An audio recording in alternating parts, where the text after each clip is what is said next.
राजेंद्र हगवणे आणि सुशील हगवणे यांना 14 दिवसांची न्यायालयीन कोठडी, तर आरोपी विलास चव्हाण याची पोलीस कोठडी 2 दिवस वाढवण्यात आलेली आहे।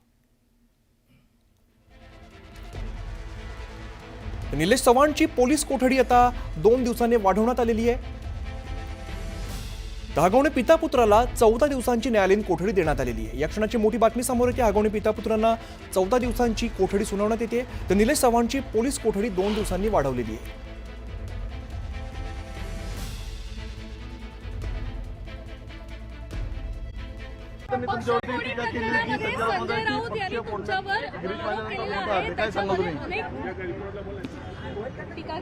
नाही, संजय राऊत मी ऐकलं ते म्हणाले भाजपचे दलाल आहेत, पक्ष फोडण्याचं काम हे करतात। मला संजय राऊतांबद्दल काय खरं म्हणजे संजय राऊत आपण ज्या पद्धतीने वागतात, ज्या पद्धतीने बडबड केलेली आहे आणि ज्या पद्धतीने आपण उद्धवजींना त्यांच्या शिवसेनेला त्या ठिकाणी शरद पवार साहेबांच्या मांडीवर येऊन बसवलं, काँग्रेसच्या मांडीवर येऊन बसवलं आणि त्यामध्ये जी दलाली केली तेवढी दलाली तर मला वाटतं आजपर्यंत कोणी केलेली नसेल। ही राजकीय दलाली त्यांनी केल्यामुळे सगळा म्हणजे पूर्ण उद्धवजींची सेना सगळी संपली। आज त्यांच्याकडे कोणी शिल्लक राहिलेलं नाही आणि मला वाटतं जर उद्धवजींनी यांना जर आवडलं नाही तर पुढे कोणीही यांच्याकडे राहणार नाही। सगळी अगदी जमीनदोस्त शिवसेना होणार आहे आणि म्हणून मला असं वाटतं की संजय राऊत, मी तर पक्षाचा पाईक आहे, मी 35 वर्षाले 60 टर्म झाले निवडून येतोय, मी कोण आहे काय सर्वांना माहीत आहे। पक्षासाठी तर मी काही करेल, पक्षासाठी मी काय करेल, पण त्या पक्षाच्या वाढीसाठी मी करेल। तुमच्यासारखा पक्षाला रसातळाला नेण्यासाठी मी दलाली करणार नाही। आणि आपल्याला माहिती आहे दलालीचा विषय कराल तर गोरेगावच्या पत्रसाळीमध्ये आपण काय केलं, किती दिवस जेलमध्ये राहिलात, तर मला बोलायला लावू नका, हे मला बोलायला लावू नका। बाळासाहेबांच्या विचाराला तुम्ही हिंदुत्वाला तिलांजली दिली आणि त्या शिवसेनेला उद्धवजींना खुशाल त्या काँग्रेसच्या मांडीवर देऊन बसवलं आणि सगळी शिवसेनाच तुम्ही संपवली आणि तुम्ही काय गप्पा करतात आणि अजूनही तुमची सगळी ही बडबड बंद झाली नाही तर मला वाटतं उद्धवजी तुमचं देवच आता भलं करो। आहे की महाराष्ट्रद्रोही, मराठी द्रोही आहेत आणि अमित शहा यांना महाराष्ट्र संपवायचा आहे। मी तेच म्हटलं, कोणाला काय संपवायचं आहे त्याचं दिसतंय। त्यांना शिवसेना संपवायची होती, त्यांना उद्धवजींना संपवायचं होतं आणि म्हणून त्यांनी इतकी अपार मेहनत केली। पवार साहेबांच्या दावणीला त्यांनी सगळी शिवसेना बांधली, काँग्रेसकडे नेऊन त्याला सगळं संपवलं, बाळासाहेबांचे सगळे हिंदुत्वाचे विचार संपवले। आता मला वाटतं अजूनही त्यांची बडबड इतकी सुरू असते की त्याला काही सीमाच राहिलेली नाही आणि ही बडबड जर अशी सुरू राहिली तर मला वाटतं शिवसेना, मला असं वाटतं की काही शिल्लकच राहणार नाही येणाऱ्या काही दिवसामध्ये। आणि आता तुम्ही बघा पुढे काय काय होत आहे। ज्या दिवशी सरकार बदलेल त्या दिवशी तुम्ही पक्ष बदलणार असं थेट आरोप केला। पण मी सर्वांना माहित आहे, मी लहानपणापासून बालपणापासून स्वयंसेवक आहे, संघाचा मी स्वयंसेवक आहे। 35 वर्ष झाले सतत मी भाजपमध्ये 7 वेळा निवडून आलेलो आहे, सर्वात सिनियर मी या ठिकाणी आहे। माझ्या मनामध्ये हा विचार कधी आलाच नाही। तुमच्यासारख्यांच्या मनात असे बुरसटलेले विचार येतात, इकडे जाऊ का तिकडे जाऊ, पक्ष याच्या दावणीला बांधू का त्याच्या दावणीला बांधू। आमच्यासारखे कार्यकर्ते एका विचाराने प्रेरित झालेले आहेत।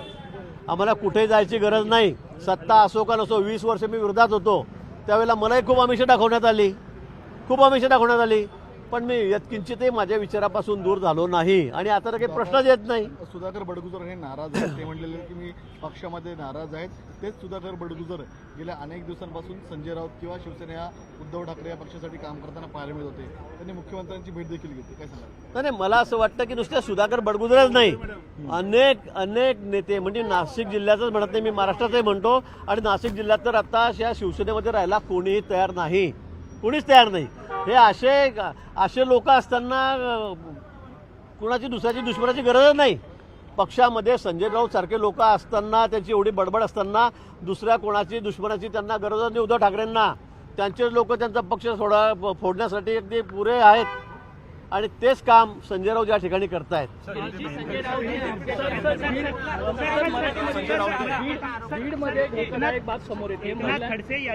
एकनाथ खडसे यांनी आरोप केला आहे की माझ्या भाच्याला जाणून बुजून तुम्ही अडकवलेला आहे आणि कुठेतरी नाशिकचं पालकमंत्रीपद तुम्हाला यासाठी हवंय की मलिदा खायचा आहे, असा तुमच्यावर आरोप केला। खडसे खूप आता उद्दंड अवस्थेत आहेत, त्यांची मानसिक स्थिती काही बिचाराची ठीक नाही. आपण बघतायत त्यांच्या हातामध्ये काही राहिलेलं नाही. त्यांना आता कोणी निवडून देत नाही. आता त्यांच्या भाच्याने आणि कोणत्या पीआयने मिळून एका महिला पीआयचा खून केला आणि त्यामध्ये ते 6-7 वर्ष आतमध्ये होते. हे सर्वांना माहीत आहे. आता त्यांनी त्या महिला इन्स्पेक्टरचा मर्डर केला, तिला पाण्यात फेकून दिलं. हे सगळं सूर्यप्रकाश इतकं स्वच्छ आहे. आता ते कोणी केलं काय केलं गोष्ट न्यायप्रविष्ट आहे. पण त्या केसमध्ये त्यांचा भाचा जेलमध्ये गेला, 7 वर्ष 6 वर्ष आतमध्ये राहिला. आता याचाही आरोप ते माझ्यावर करतील तर मला वाटतं खडसेंचं थोडंसं त्यांचं डोकं तपासण्याची वेळ आता आलेली आहे. धक्कादायक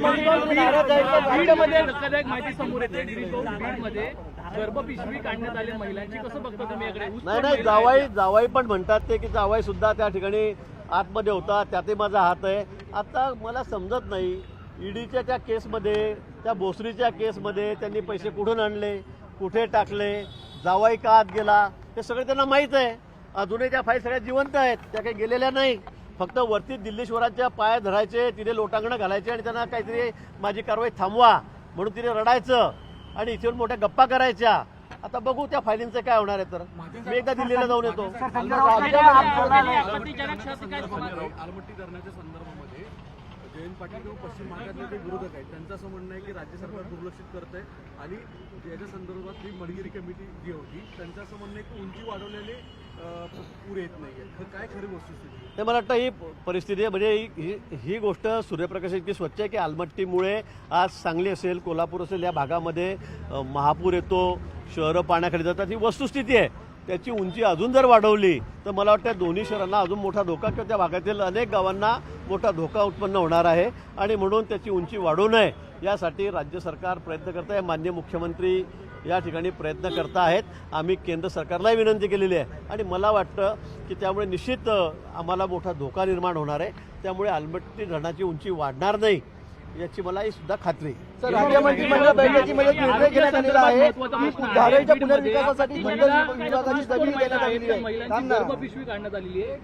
धक्कादायक बाब आहे. महिला कामगार आहेत त्यांची गर्भपिशवी काढण्याचे प्रकार काय सांगा, कारण महिलांच्या आरोग्याचा विषय आहे.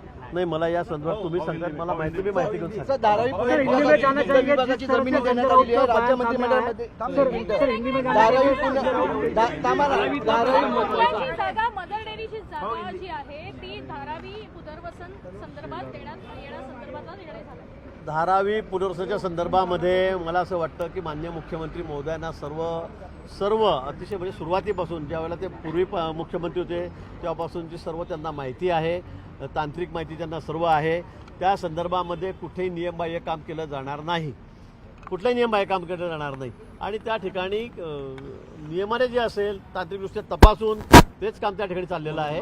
काही जागा त्या ठिकाणी पुनर्वसनासाठी कमी पडत असेल तर दुसरी जागा शासनाने देऊ केली असेल, त्यामध्ये चुकीचं काय मला असं वाटत नाही आणि म्हणून नियमबाह्य त्या ठिकाणी काही केलं जाणार नाही. विरोधकांना चांगलंही बघायचं नाही आहे आणि त्यांना फक्त जे चांगला मी करतोय ते वाईटच कसं आहे ते दाखवायचं आहे. स्वतः तर त्यांनी काही केलं नाही, उद्धवजींनी काही केलं नाही धारावीसाठी आणि आता आम्ही करतो आहोत. तर बस हे कसं चुकीचं आहे, ही जमिनीच्या घशात घालतायत, ती त्याला फुकट देत आहेत. मला वाटतं असे बिनबुडाचे आरोप ते करतायत.